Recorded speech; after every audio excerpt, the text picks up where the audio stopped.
హైదరాబాద్లోని Kukatpally housing board KPHB bus stop సమీపంలో ఉన్న పద్మావతి ప్లాజాలో భారీ అగ్నిప్రమాదం చోటు చేసుకుంది. గ్రౌండ్ ఫ్లోర్లోని శ్రీ సాయి కమ్యూనికేషన్స్ మొబైల్ షాపులో షార్ట్ సర్క్యూట్ కారణంగా మంటలు చెలరేగినట్లు సమాచారం. క్షణాల్లోనే మంటలు వ్యాపించడంతో స్థానికులు భయాందోళనకు గురయ్యారు. సమాచారం అందుకున్న అగ్నిమాపక సిబ్బంది వెంటనే ఘటనాస్థలికి చేరుకుని మంటలను అదుపులోకి తీసుకొచ్చారు.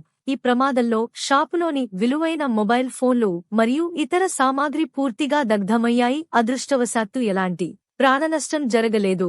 ఘటనపై పోలీసులు కేసు నమోదు చేసి దర్యాప్తు ప్రారంభించారు. మా ఛానల్ని సబ్స్క్రైబ్ చేయండి.